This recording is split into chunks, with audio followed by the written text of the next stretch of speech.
jaga nenek satu ya? Iya, itu namanya nenek lampir. Tapi aku tidurnya itu di pinggir jalan, jadi orang Oh lewat. my god.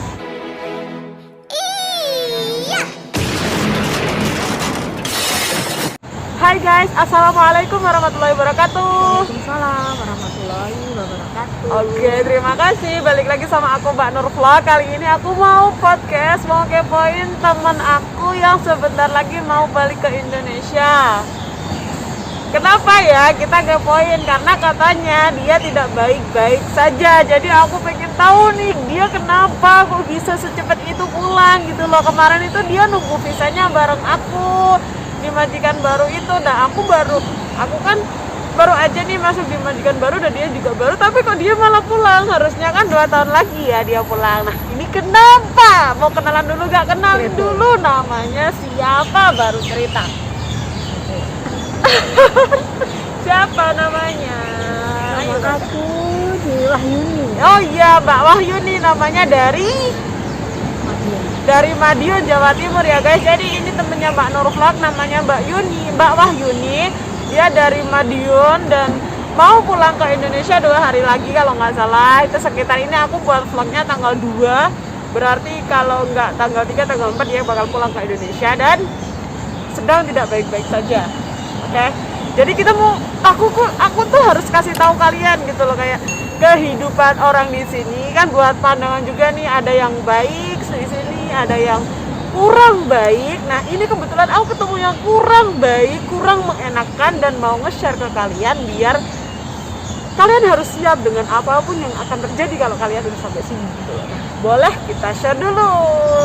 Oke, aku persilakan sekarang. Apa? Ayo cerita. Dari mana ya? Banyak. Ini gini, kamu di sini udah berapa tahun gitu loh? Tepatnya ya 3 tahun lebih sih. Oke. 3 tahun lebih, bulan 10 3 tahunnya. Oh jadi di sini 2021. Jadi di sini dia udah 3 tahun per 2021 ini ya, dia 3 tahun. Dia udah finish sekali ya. Di sini dia udah finish sekali 1 kontrak, terus di majikan yang kedua itu cuman 1 tahun. 1 tahun ya kakak. Apa itu? Kenapa kok bisa 1 tahun? Kamu notice, kamu interminate, atau kamu apa ini kok bisa 1 tahun doang? Ya aku di notice lah, tapi ya alhamdulillah daripada aku yang notice. Oh dia di notice sama majikannya. Aku udah pernah ngasih info tentang kalian, apa itu notice, apa itu interminate, dan apa itu ngebreak ya. Jadi dia di majikan pertama dia finish 2 tahun, dan majikan kedua dia di notice majikan waktu kerja baru dapat 1 tahun. Nah, 1 tahun pas ya itu. Itu kenapa katanya? Kenapa? Alasannya kok sampai di notice?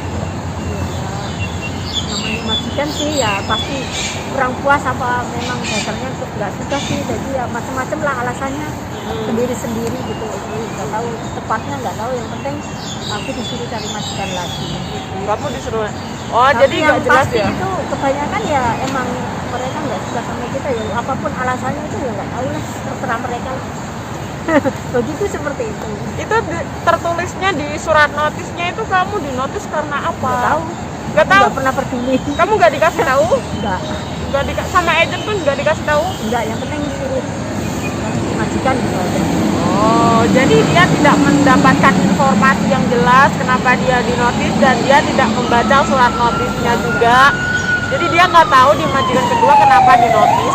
Tapi itu kesannya gimana sih di majikan kedua selama kamu setahun gitu loh? Maksudnya tuh yang bikin kamu nggak nyaman sama dia itu pasti kamu ngerasa lah.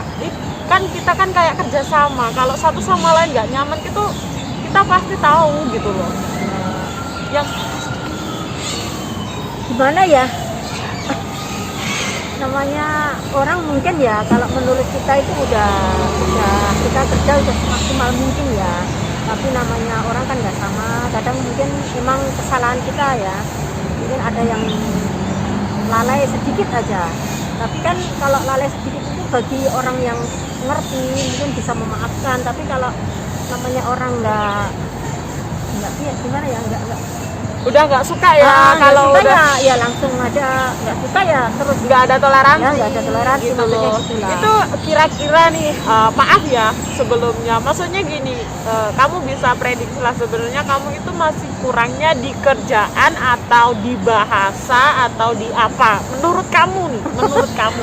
Jujur ya aku bahasa kan kurang ya.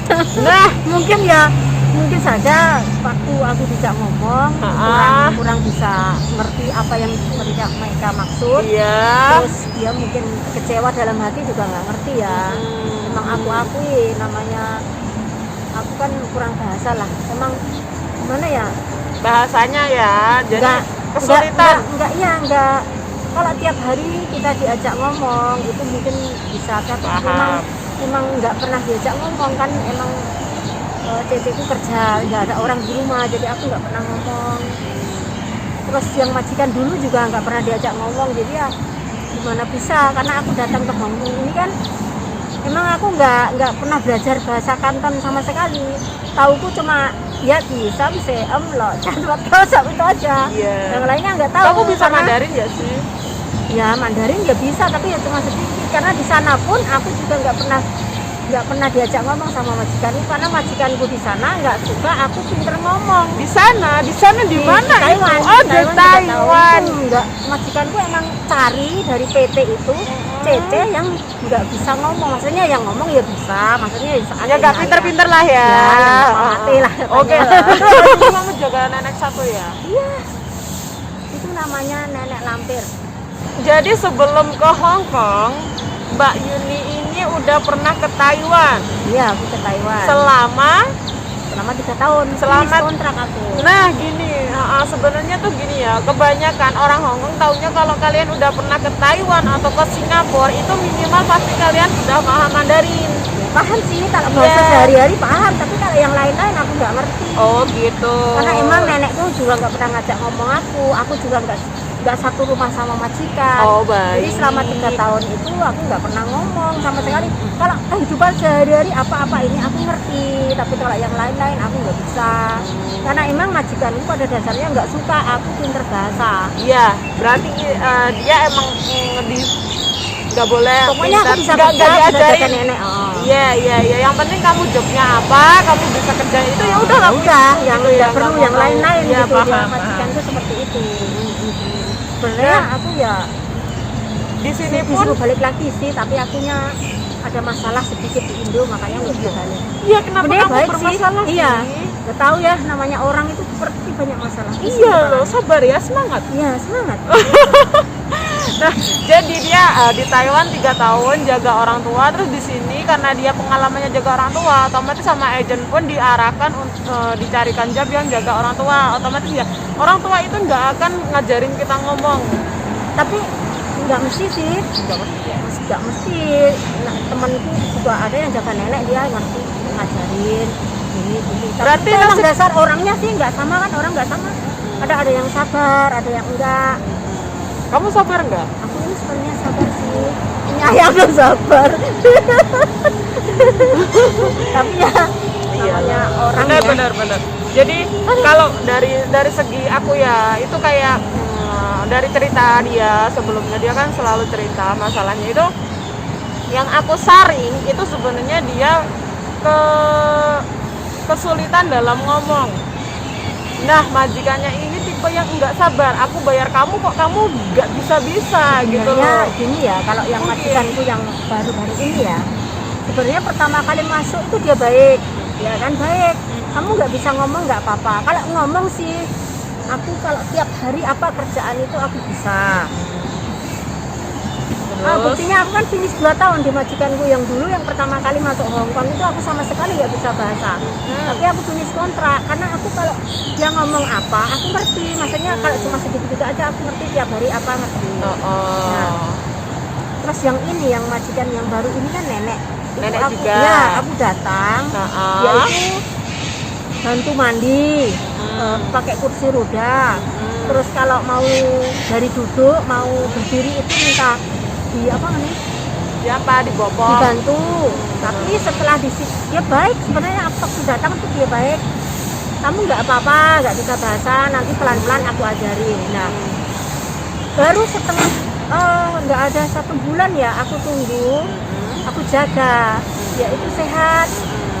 Setiap minggu, pada 1 minggu 2 kali ke rumah sakit cuci darah kan. Ya, benar. Terus aku tunggu di situ hampir 1 bulan, mungkin 3 minggu lah.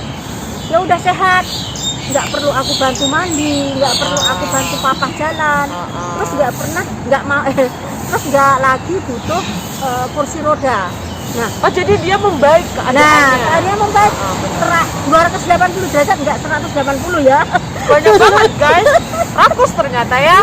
Terus Sehat, benar-benar sehat, dan dia itu sepertinya udah tidak butuh aku lagi gitu loh. Oh gitu. Jadi saya merasakan perubahannya itu tidak 180 derajat teman-teman. Oh gini. 280 derajat. Oh gini, jadi semakin dia sehat, ya. semakin sikapnya berubah. Iya, dia rasanya nggak butuh aku lagi karena rumahnya kecil. Dia cuma punya anak 1, udah kerja. Dia sekarang udah bisa masak sendiri, tidak pakai kursi roda, apapun dia bisa kerjakan sendiri. Makanya istilahnya dia itu cari masalah gimana supaya aku ini ada alasan untuk ngeluarin aku dari rumahnya gitu loh. Kok cari masalah Apapun. sih bahasanya? Ya apalagi kalau enggak. Bukan cari masalah. Apa? Coba. Ya iyalah, dia cari masalah. Apapun yang barangnya rusak katanya aku. Padahal sebenarnya tidak dari dulu. Nah itu dia, aku pikir-pikir ya itu cari masalah lah. Katanya aku nggak bisa kerja, meja kamu pukul-pukul. Mana pernah aku mukul, yang tiap hari masak dia lihatin, dia nggak pernah keluar rumah. Itu kamu jaga nenek 1 ya? Iya, itu namanya nenek lampir. Nenek lampir ya? Oh ini aku Iya. di 30. Anaknya 1, neneknya 1, berarti di rumah itu 1 lampir, 1 berandang. Setuju gak? Guys, kita kepoin ya. Aku di sini 2 tahun belum pernah ketemu nenek lampir, dan ini katanya dia ketemu, kok bisa? Apa sih wujudnya kayak gimana nenek lampir itu ya? Kita kepoin ini nenek lampir di video selanjutnya ya. Jadi yang konten kali ini cukup sampai di sini dulu. Jadi dia itu kurang beruntung guys, 3 tahun di Taiwan itu dapetin majikan yang bagus, baik. Terus dia mencoba keberuntungan di Hong Kong dan finish 2 tahun itu baik banget majikannya. Dan aku tahu, aku diceritain sama dia, itu majikannya baik banget. Yang pertama itu cuma masak doang ya, nggak ada jaga anak, Tapi nggak ada kamar sayangnya, aku pusingnya nggak ada kamar. Kamu tidurnya di mana? Aku tidurnya itu meskipun nggak ada kamar, kalau di pinggir terus dikasih apa ya sedikit, kalau malam dikasih sekat gitu, nggak Tirai. apa-apa. Tapi aku tidurnya itu di pinggir jalan, jadi orang Oh lewat, my god. orang lewat sana sini. Trotoar. Pinggir jalan, pikiranku trotoar. Trotoar dalam rumah. Jadi dia nggak punya kamar dan itu buat dia nggak nyaman. Iya. Terus dia mencari majikan yang lain dan kebetulan ketemunya yang nggak nyaman lagi. Enggak, kalau yang kedua itu nyaman sih, aku merasa nyaman. Mungkin memang yang kedua itu mungkin aku yang salah ya, mungkin kurang apalah, aku yang nyadari. Tapi yang terakhir ini ya itu aku merasa Perang ya. Iya, kalau yang Soalnya dia di majikan terakhir ini guys, kalau malam itu WA aku, katanya gini, mbakku gini, aku tuh sampai pusing, aku harus gimana Iya. gitu loh. sebenarnya kalau namanya nenek ya seperti itu. Iya, Tapi iya, ini iya, iya, iya. yang aku maksud ya tahu sih orang tua itu emang seperti itu. Tapi yang itu maksudnya dia emang udah nggak butuh aku, tapi dia cari masalah gitu loh. Iya. Jadi Biar gimana- kamu Iya, jadi gimana caranya dia itu bisa punya alasan ngeluarin aku karena dari rugi. Oke. Karena rugi kan, dia bayarin aku tiap bulan, aku nggak ada kerjaan gitu loh. Dia kan udah nggak pakai kursi roda, udah sehat gitu loh. Oke. Guys, maksud saya. Kita bahas ini di konten selanjutnya ya, tentang tadi yang disebut dengan nenek lampir.